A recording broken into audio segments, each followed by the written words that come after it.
Hello, Gaston County. Welcome to episode 101. That's right. We are calling this the first episode of season 5 of Gaston's Great, a podcast highlighting some of the great things happening in and around Gaston County. I'm your host, Stephen Long, and we are coming to you once again from the international headquarters of GSM Services right here in downtown Gastonia. So I'm going to call this a special episode because we are once again highlighting the Backpack Weekend Food Program with the Executive Director, Leigh Spach.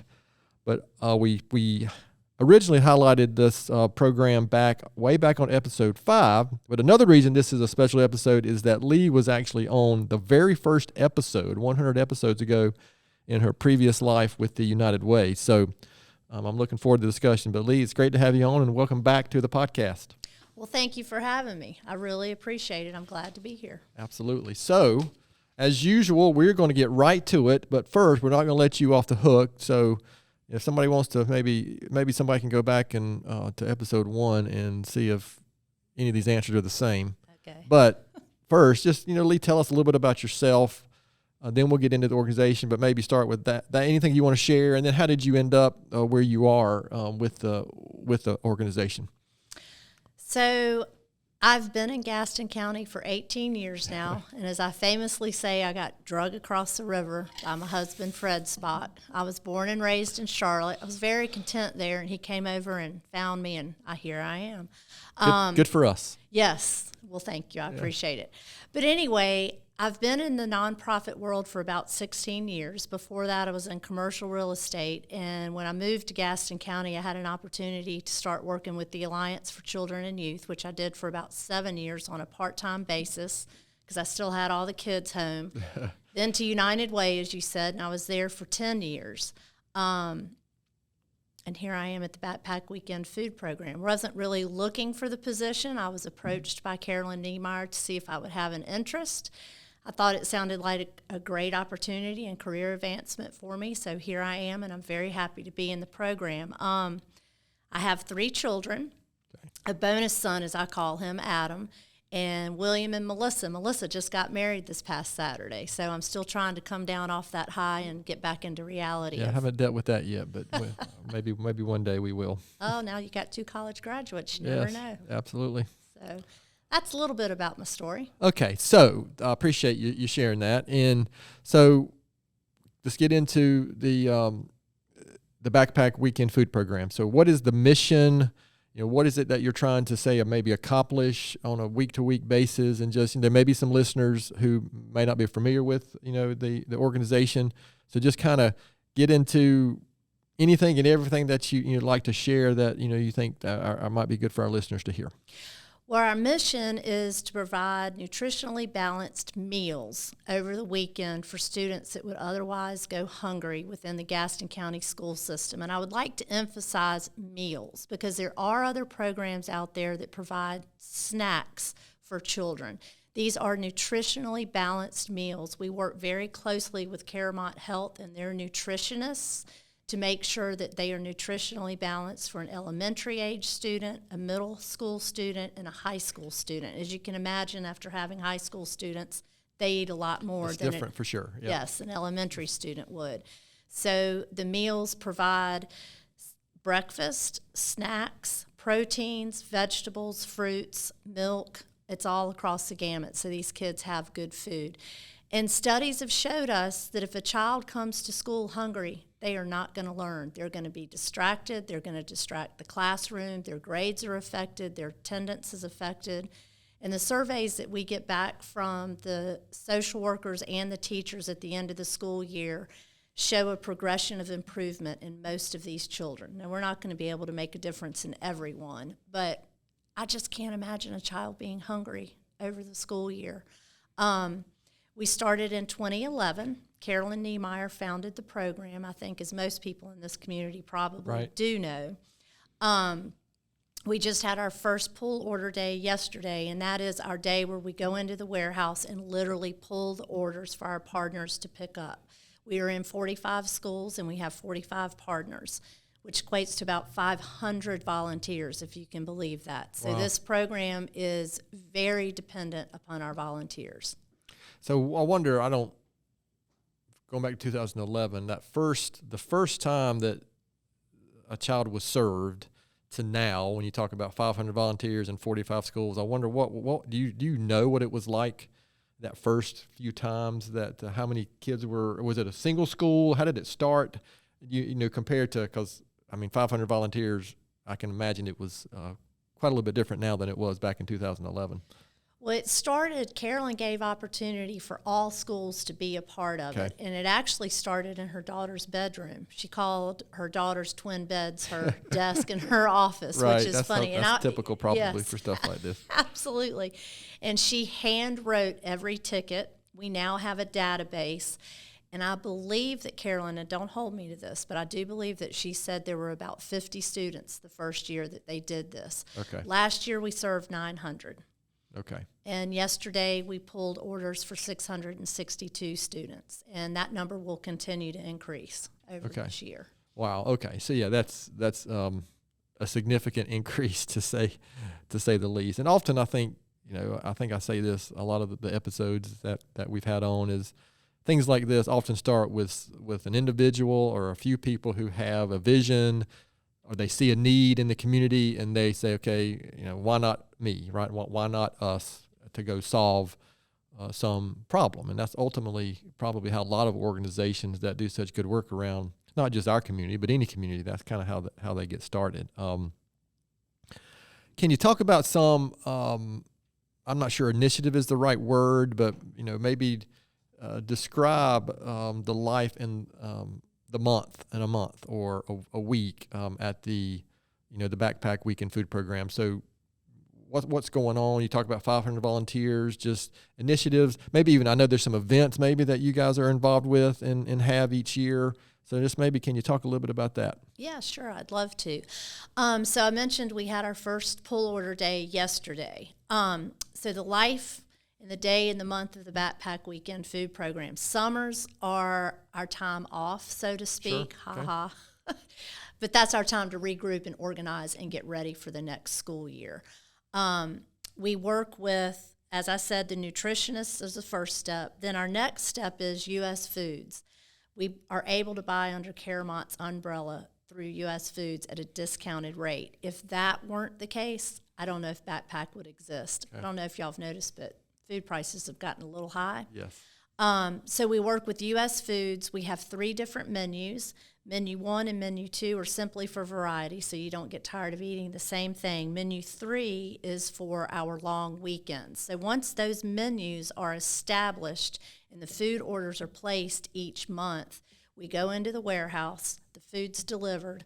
The following week, we go in for our pull order day, and we have about 30 volunteers that pull the orders for each partner, as I had said before. They're put on a pallet, so we'll use First Presbyterian of Gastonia, one of our partners, as an example.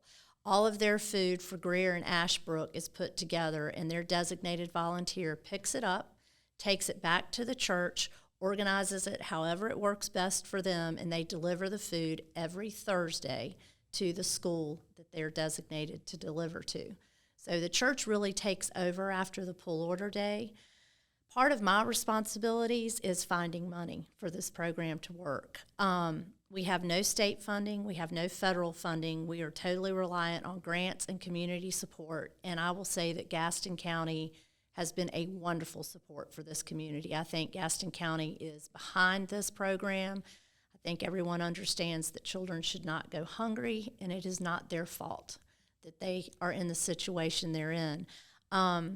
We are having our only fundraiser of the year, which is Dining at the Chef's Table. It will be held November 4th at 6 p.m. at the Gaston Country Club, and we're switching it up this year. We're going to have a little more casual vibe and some fun things that I won't reveal quite yet. Okay. So follow us on social media, Facebook. Okay. So you may have mentioned this at the very beginning, but when did you become executive director? How long has that been?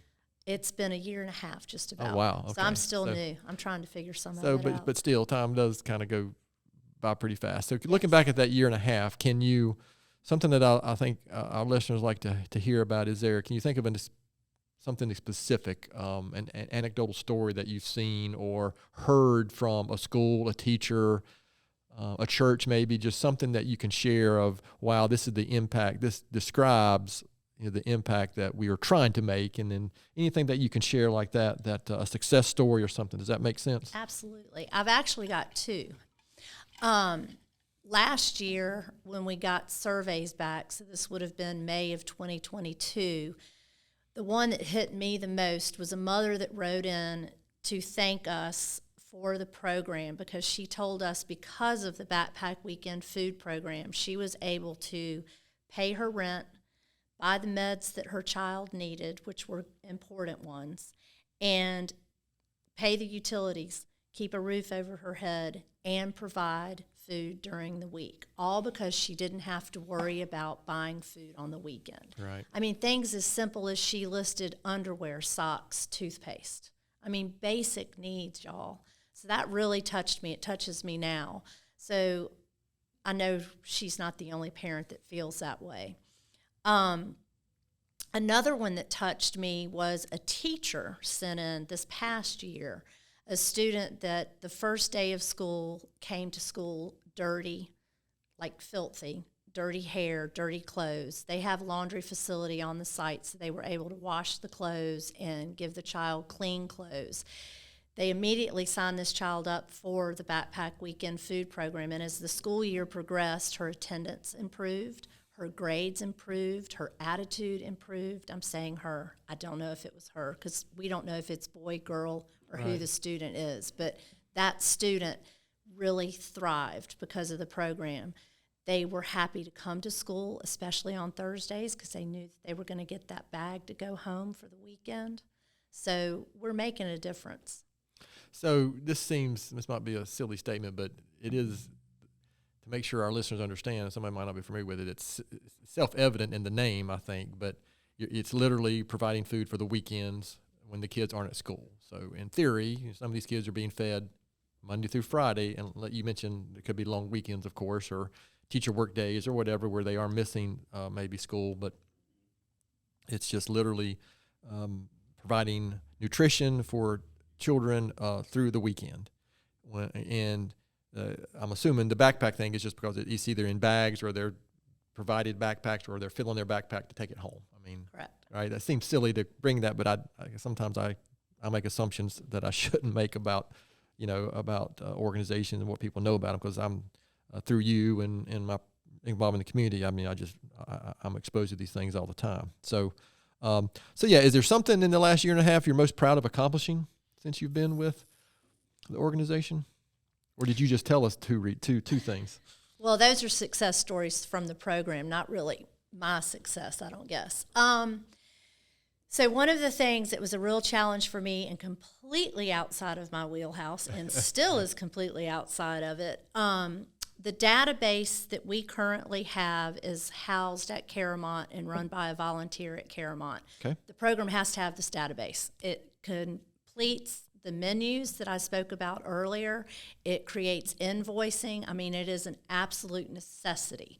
So a year ago, we were told by the volunteer at Caramont that she was no longer going to be able to help us out because of her real paying job obligations. Work gets in the way sometimes, huh? It sure does, which we completely understood. So anyway, fast forward, we found a company out of Charlotte called Aparo, and I think every nonprofit in Gaston County needs to know about this. They help nonprofits with their technical needs.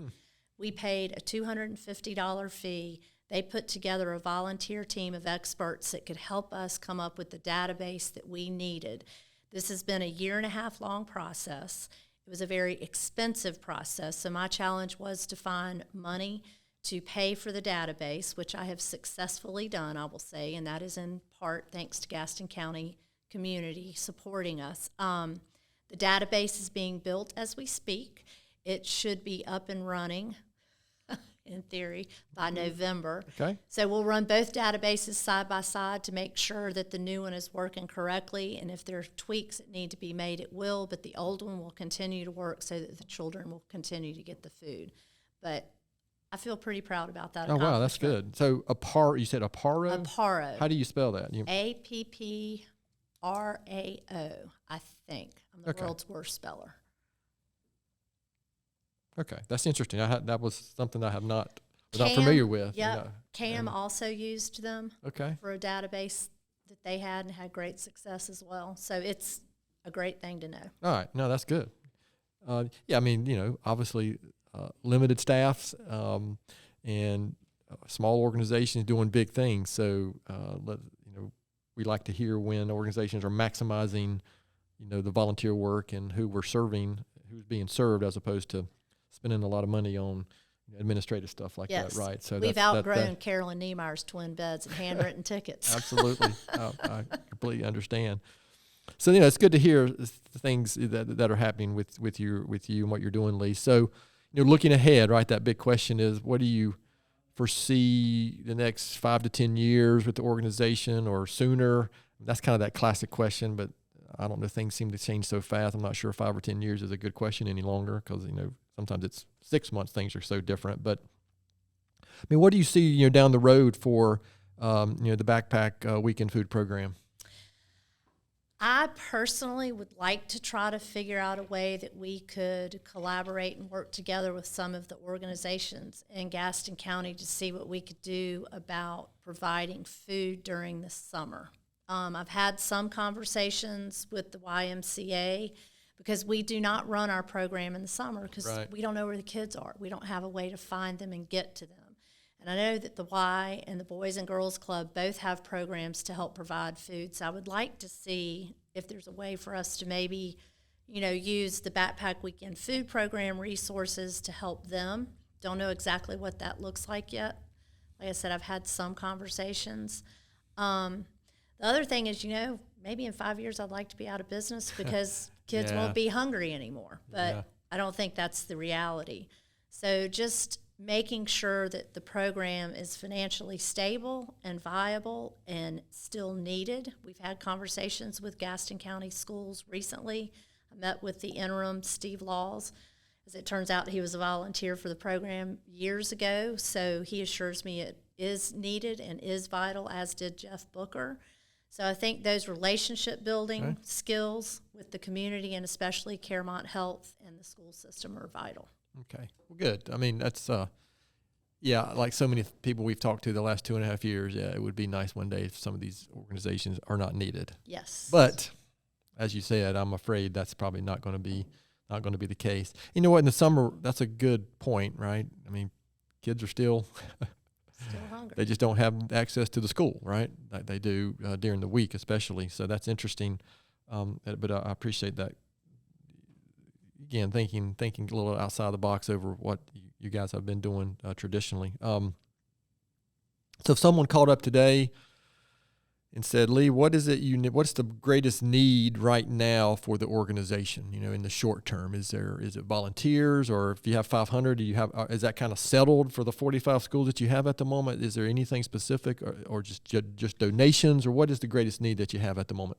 Donations are always obviously appreciated, but to take that a step further so that the people listening and watching today understand, for $378, you can sponsor a student for the entire school year. Okay. That's the average cost of an elementary menu and the mid-high menu, so we just average it together. Right now, we have budgeted for about 190 students to be unsponsored, so that's right at $70,000. So it's a big number. People are probably asking, well, where do you get that money? It comes out of the general operating budget. So that's where it comes from. It comes from the grants and the other donations that we have, and we have to be fiduciary responsible for, budgeting and keeping within that budget. But that would be my number one thing. If you want to sponsor a student to be in this program, $378 can do it. Okay. And just, I think also just barely over $1 a day. Yes, exactly. You do math in your head really well. Well, Naomi was whispering in my ear what that amount was. I need somebody to whisper in mine sometimes. Yeah. So that's good. So we've covered a lot in pretty quick. So is there anything that I haven't asked that I should have asked? Anything that you want to share? I mean, obviously we're going to, right before we finish, we want to make sure all of our listeners know how to find information about the organization, get in touch with you guys, anything like that. But anything I haven't asked that I should have asked, or something you want to share before we just shift gears slightly? don't think so. I think you've done a great job of covering Okay, it. I no, hope I've done you a have. good job of answering the questions. You have. Listen, if nobody knew anything about the backpack program, they would know what it is by this 15 or 20 minutes that we've discussed it, which is, again, that's the main point and what we're trying to get across out there. So, we do have a few questions that we like to ask, and we are, for our past listeners, we are shifting gears a little bit going forward this season. Just try to, maybe for the sake of time and maybe brevity, we're gonna shift gears a little bit. But we do want to hear from our guest a few things about Gaston County and just in general, some things that maybe that might be interesting. So I'm gonna throw you a few kind of speed round of questions here, Leigh, that are a little different than the first time you're on. Of course, that was 2.5 years ago. I don't even remember if we were asking these questions. What the questions were. I mean, 2.5 years ago, I can't remember. None would tell you I can't remember last week here at GSM, much less 2.5 years ago. So, Leigh, what is your favorite activity? Doesn't have to be outside, inside, anything. Your favorite activity to do here in Gaston County when you're not saving the world at the backpack program? I love to be outside, walking with my dogs, as you've seen me in your neighborhood. Yeah, I have.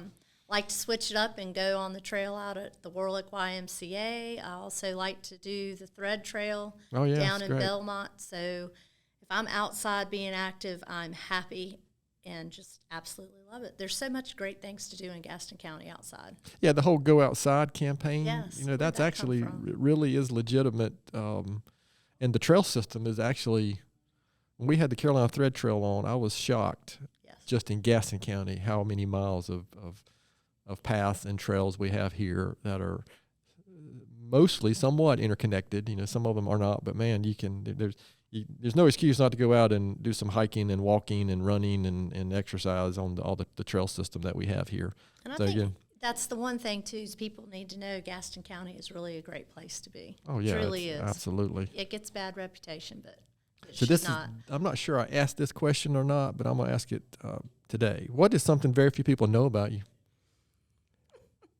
Oh my goodness, where do I start?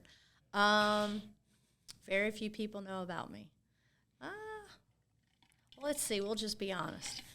Very few people probably don't know that I was not the best student in the world, but I've overcome a lot of those challenges, and I'm proud of those challenges. I think another thing on a funny note is on Thursday, after I'm done working, I work remotely on Friday, and if we do not have somewhere to be, I do not put makeup on.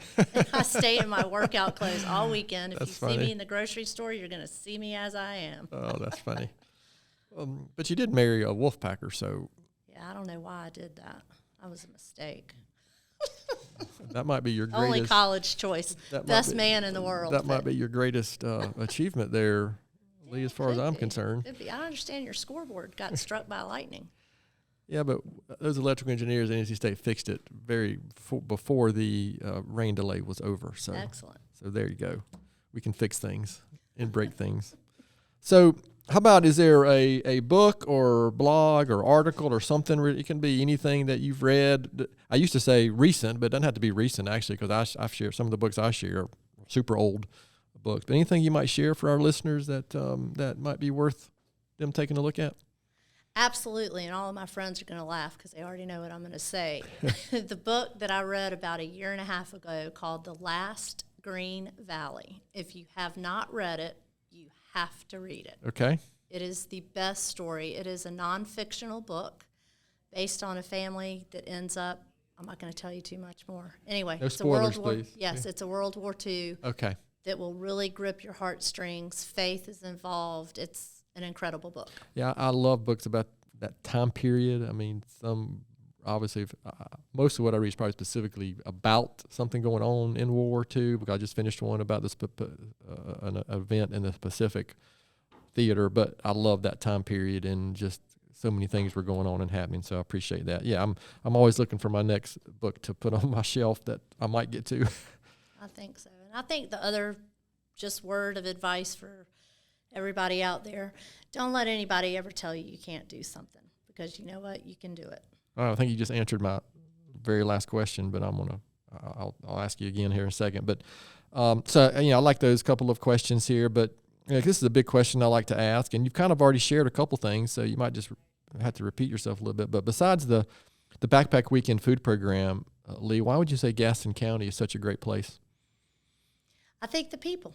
Number one, absolutely the people, the sense of community, the caring about the community, wanting Gaston County to be a great place. And as I said before and several times during this podcast, coming from Charlotte, you heard a lot of not great things about Gaston County, but I'm here to tell you they're not true. It's a great community. Well, luckily, Charlotte is the gateway to Gastonia. I think I've mentioned that a few times, according to Saturday Night Live. So that's good. So again, I think you just answered this, but I'm gonna maybe make it a little more detail. Knowing what you know now, what advice would you give your 20-year-old self? Don't be afraid to try things that scare you, that you think you'll fail at. I think people think failure is just that, failure, and the most horrible thing that could happen to you. But in reality, you learn from your failures, you become stronger from your failures, and you're better for them. All right. That's a great way to kick off season 5, Leigh. And, and you're right, especially, gosh, I look back just a few years ago when I was 20. I don't have any big regrets, but there were a few things, I wish I had done or tried. I mean, I don't lose sleep over them, but I can easily pick out, a few things, and it was because of that, what somebody's going to think, or I might fail, or fear of failure, or whatever. I mean, it's at my age now, it seems silly, right? How I felt back then. It does. But at the time, it seems like a big deal, right? All right, so listen, Leigh, I appreciate you sharing that. So again, the main point here is to bring some recognition to the organization. So where can our listeners go to learn more and get in touch with you guys if they need to? Just anything and everything that you can share, so we can make sure that's the main point here. Our website, which is BWFPGC, which stands for Backpack Weekend Food Program, GastonCounty.com, has all of the contact information. You can donate on that page. You can learn more about our event on November 4th. I'm still working on details of getting more information on the website about that. So that would be what I'd encourage everybody to do. Okay. And you guys active on social media as well at all, or have pages? Or we are active on Facebook, and we are trying to figure out Instagram. We've had a technical glitch with it. So another challenge, but we'll figure it out. Well, actually, Facebook. Naomi is an expert on social media. Oh, there you go. We'll have to get in. She's an expert. Between her and Amy, they've got it going on here. I have nothing to do with our social media. I can assure you that's why it's so good.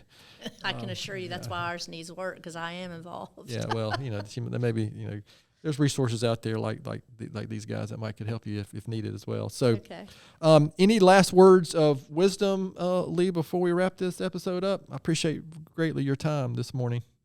I don't know about any words of wisdom, but thank you for the opportunity, and I appreciate it very much. And I hope our listeners have learned a little bit about the importance of this program. Well, good. We've been involved on and off and support the program when we can, and so again, I appreciate the work that you do to organize all of it and bring it together. But as you said, the volunteers and the other organizations that are involved, 500 volunteers, I think is the word, and 45 schools and 45, I guess. So I guess maybe the school, there's organizations or groups that kind of are focused on one or two schools. Is that what I heard you say? Correct. That's kind of how it works. Right. Okay. Yes. So so much of has to come together to make that happen, right? So, but I appreciate greatly the work of you and your organization. So, well, we appreciate GSM support. Well, you're very welcome, and that's kind of in our DNA and kind of what we hope to pass that along. The community's been really good to us, so that's kind of what's the point, of having a business here if you can't help the community on some level. So, I guess to close this one out, I'm going to continue, at least for now, unless I run out of books to share. I'm going to share a book recommendation, a thought for the week, and I'm going old school here on another book by Dale Carnegie. He is most famous probably for his book, How to Win Friends and Influence People, but he wrote a lot of books, but one that I have recently read is called How to Stop Worrying and Start Living. Anyway, I just think the kind of like this organization we're talking about today, the title kind of speaks for itself, but I would especially in this world we're currently living in. It seems like it'd be a lot of anxiety, a lot of worry, a lot of just strange things going on. But I would encourage you to check that one out. And my quote and thought for the week, I picked it on purpose because of the organization and the work that Leigh's doing in the community. But I picked it from Booker T. Washington, who said, if you want to lift yourself up, lift up someone else. And there's so many organizations like the one Leigh is leading that do exactly that. They are lifting others up in the community and doing some really good work. So to our listeners out there, thanks for coming back to Season 5 and listening to today's episode. And as we always ask at the end of each episode, please continue to spread the word if you can about the podcast. And please don't hesitate to contact us here at podcast, our email address, which is podcast@gastonsgreat.com. We're always looking for suggestions for future podcast topics and guests. We do have some topics and guests coming up. However, we're at episode 101, so we are looking for suggestions for new topics and guests coming up. So if you have any organizations out there, please contact us. You can find the podcast and subscribe at the website, GastonsGreat.com, or anywhere you listen to podcasts. And please follow us on all our social media platforms. And thanks again to Leigh for being our guest today. Gaston's Great is produced and brought to you by Naomi Hunt and Amy Anderson from GSM Services. And I am your host, Stephen Long. Thanks again for hanging out with us, and please keep coming back to hear more reasons why Gaston's great.